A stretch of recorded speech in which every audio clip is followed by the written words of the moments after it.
ያጋጥማችሁ ይችላል። ስለዚህ ለ5 ሰከንድ የሚሆን ግንኙነቱን ማቋረጥና ስኩዊዝ ማድረግ ወይም ጨምቆ መያዝ ማለት ነው። ሌላኛው እንግዲህ ባሪየሮች መጠቀም ነው። ቅድም እንዳልኩት ወፈር ያለ ኮንዶምን መጠቀም የግንኙነት ቆይታችሁ እንዲረዝም ያደርገዋል ማለት ነው። በቤት ውስጥ የሚሞከሩትን ሞክራችሁ ፌል ካደረገና መሻሻል ከሌለው ቆይታው ተመሳሳይ ከሆነና ለሚስቶቻችሁም ያለ መርካት ችግር እናንተም ግንኙነቱን እንድታጣጥሙ የማያደርግ ሁኔታ ላይ ከሆናችሁ ወደ ሕክምና መጣችሁ የግንኙነት ቆይታ ሊያረዝሙ የሚችሉ መድኃኒቶችን መጠቀም የተሻለ ይሆናል ማለት ነው። ሌላ ግንኙነትን ተደጋጋሚ ባደረጋችሁት ቁጥር የግንኙነት ቆይታችሁ እየተሻሻለ መሄድ አለበት።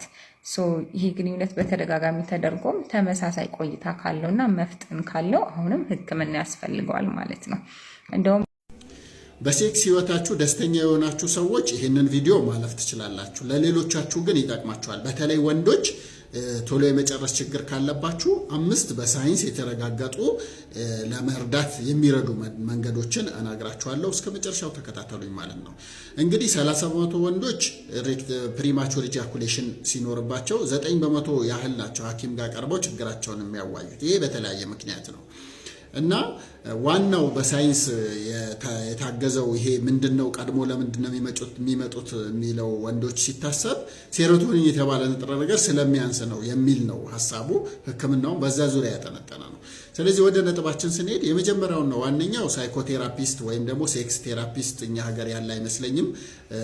ውጭ ሀገር ሴክስ ቴራፒስትም አለ። ሳይኮቴራፒስት ወይ ሳይኮሎጂስት ወይ ሳይካትሪስት ጋር ቀርባችሁ ችግራችሁን መታየት ነው። ምክንያቱም ይሄ ከመጨናነቅ ጋር ከስትረስ ከጭንቀት በሽታ ከድባቴ ጋር የተያያዘ ከጫና ጋር የተያያዘ ስለሆነ ይሄንን በተለይ ሌሎችን ህክምናዎችንም ለመፍታት ስለሚረዳ ማለት ነው።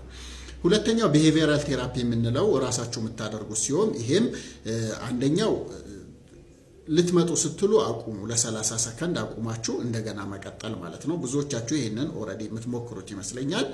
ከዛ ውጪ ስፖርት ነው። ስፖርቱ በተለይ ፈጣንና የሚያልብ አይነት ስፖርት ቢሆን ቆንጆ ነው። በተጨማሪ ኪግል ኤክሰርሳይዝ ደግሞ አለ። ሽንት ሲመጣ እንደምንይዘው ማለማመድ ማለት ነው። ይሄንን በማድረግ ስፓይናል ኮርድ ላይ ስለሆነ ትሬን በማድረግ ማሻሻል ይቻላል ማለት ነው። ሶስተኛው ቶፒካል ኤጀንቶች የሚባሉ አሉ። ቶፒካል የሚነፋ የሚቀባ አለ። ይሄ ምንድነው የወንድን ስሜት በመቀነስ ለረጅም ጊዜ አልጋ ላይ እንዲቆይ ስለሚያደርጉ ናቸው። በጣም የታወቀውና ኢፌክቲቭ የሆነው ፕሮሚሰንት ስፕሬይ ነው። ፕሮሚሰንት ዲሌይ ስፕሬይ የሚለው ይሄ ቦሌ አካባቢ ያሉ ፋርማሲዎች ላይ ይገኛል። ፈልጋችሁ ማግኘት ነው። ካልሆነ ከውጭም ቢሆን ማስመጣት ነው። ሌሎች በጣም በርካታ ክሬሞችና ስፕሬዎች አሉ። ቪጋ፣ ኤምላ የተለያዩ ክሬሞች አሉ። እነዚህ መጠቀም ነው። አራተኛው ደግሞ አንቲዲፕሬሳንቶች አሉ። በተለይ ይሄ መጨናነቅ ያለባቸው ወንዶች በጣም ይሰራላቸዋል። ፍሎግዚቲን፣ ትራይሳይክሊክ አንቲዲፕሬሳንት የሚባሉት አሉ።